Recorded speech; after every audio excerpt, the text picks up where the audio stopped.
Hey there, I'm Cynic Placebo, and I'm going to show you one simple edit to unlock all of the DLC in Alice the Madness Returns for free. But stick around to the end because I'm going to show you some tricks to make Alice the Madness Returns run excellent on your modern PC, and this is for both Steam and EA users. So check it out, let's dive into it. I absolutely love Alice the Madness Returns, so I put together this page to show you how to play it in its absolute best form in 2024.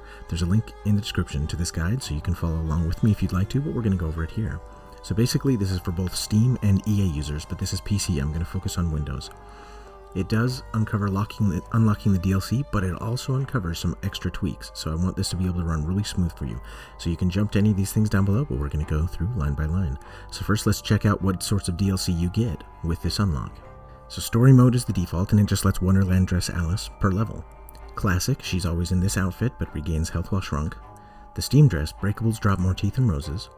The Siren dress, enemies drop twice as many roses. The Silk Maiden, enemies drop twice as many teeth. The Royal Suit, health is limited to 4 roses total. Mistitched, shrink sense duration is doubled. Caterpillar, shrink sense is always active. Cheshire, disable all rose drops from enemies.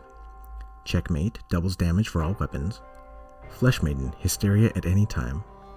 Late but Lucky is imbued with the power of shrinking violets. The Hattress, lose teeth instead of health, and then you're back to story mode. In addition to these dresses, you actually get several weapons to choose from as well. So the default is the Vorpal Blade, but you can get the Vorpal Cleaver, which reduces damage from enemies by half. The default gun is the Pepper Grinder, but you can switch it to the octo-grinder, which increases the ammo limit. The Hobby Horse can knock back enemies normally, but if you switch it to the Nightmare, it restores health with each hit. The Teapot Cannon is your projectile mortar, and if you switch it to the Catnip Cannon, it increases damage to enemies by half. Alright, so now we know what we're going to get, but let's figure out how to get it. So to unlock the DLC, the basic summary is that you're just going to change this one value in a config file. So if an INI file is always a config file, so that's what we're going to do. So the detailed steps are this. Well, first of all, you need a save file, so make sure that you've launched the game, that you've created a named save file, because if you don't have one, this isn't going to work. There was an old way to do it that doesn't require this, but it was confusing people and it required admin access, so this is the streamlined version. So go ahead and make your save file, exit the game because we can't edit the config files while the game is still running, and then you need to find this file, AliceEngine.ini, so that we can edit it. Now in most operating systems, this is going to be inside of your user folder in the documents. So if you go to Documents and then My Games, Alice Madness Returns, and there's a folder called Alice Game, and a folder called Config. Once you're inside of there, there should be the AliceEngine.ini, but if you can't find that, search for it instead.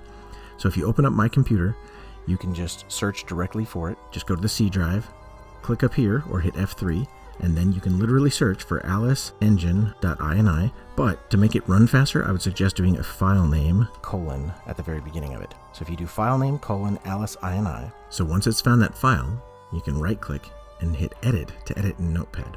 Now, Notepad will be kind of ugly and white like this, but you can scroll down to the bottom and you can find that key to edit it. It's going to be this guy right here, this GI's Special PC Edition equals true. Now, in my screenshots, you're going to notice that there's some highlighting, and that's because I use Notepad++. So if you want to download Notepad++ to see the exact same highlighting I have, you can do that as well. But basically, if you scroll down here, it just highlights some of the keys a little bit easier, so it makes it easier to see which ones are the names of the keys and which ones are the values. So Notepad++ will make this easier, but Notepad will work just great, and that's on every computer. All you have to do is edit that key, the special edition, to be true. That's it. You're totally done. Just save it, and now, when you launch the game, when you go to Equip, you'll see all of this DLC up above, right? You'll be able to access this. Now note that you can't actually click through it with the mouse. You actually have to do it with the arrow keys. So you can hover over the dress you want in the mouse, but then you have to hit left and right arrow to select them. It's a little quirky, but it'll work. If you're on a controller, you don't have to worry about that. It just works the way you would expect it to. So that's the DLC, but stick around, there's more. When you launch Alice, the Madness Returns, you'll notice that there's a bunch of videos right at the beginning that you get, so it can take you a while to get into the game. Well, I'm going to show you how to skip these videos altogether. Basically, the summary is that we're just going to delete some keys that start with this Startup Movies. So, if we open that same AliceEngine.ini file, just like we did before in the previous step, you're just going to have to scroll down until you see this full screen movie section. And in it, you'll have these startup movie lines, and there's 3 of them, right? There's EA, there's something horse, I can't remember what it's called, and the tech logo, right? you can literally just delete all 3 of those lines. Now, if you don't want to delete them because you're worried about it, you can add a semicolon space at the beginning of it that will comment out the line. That will work too, but you can just delete it. They'll go away. And now, when you launch the game, you'll notice that it doesn't go through that process. So if we open up Steam and we hit play on Alice, it just goes straight to the splash page, which saves a lot of time. So that's a really good one. I love this one. It always makes it way easier and faster to get into the game. One of my favorite sections. But now, the frame rate. The frame rate in Alice oftentimes is between 30 and 60, which isn't horrible, but there's some things you can do to kind of smooth it and push it up a little bit. So again, if you edit that AliceInput.ini folder, AliceEngine.ini, and you change these values, there's a few of them. You're going to have to hunt for these. You can actually do Control F to search for these values, but once you've found each of these values, you can set them to the ones I have here. So here you can see that Alice the Madness Returns can run in 144 frames per second. Now, depending on your computer, you might have some stability issues where it crashes. If that's the case, turn it back down to 60 frames a second. It's not worth trying to get the 144. But if you can run it like this, it does look absolutely gorgeous. And lastly is a save file. Now, if you've just started out in Alice and you want to test out the dresses and the weapons, you actually can't test out the weapons until you've played into the game a little bit. But one of the things you can do is you can load somebody else's save file. And so what I found is that here on Nexus Mod is Beth's 100% save mod. So if you follow this and you do what she says in her guide here, you can actually get her save file, which has all of the weapons. It's got a whole bunch of teeth. It's got everything upgraded, right? It just lets you be able to see the finalized thing. Now, you can always load into a chapter and play any specific chapter you want. So if you're not wanting to play the full game and you just want to play a specific chapter, you can load Beth's 100% save mod, and then you can load whatever chapter you want. Now, there is a warning about this one, and it's that inside of her files is a file that will overwrite your saves. So make sure you're backing things up or that you don't care about your saves, because her stuff will overwrite your save files. And then the other thing that it'll do is it will overwrite the AliceEngine.ini, but it's not required. That file inside of her mod doesn't actually do anything.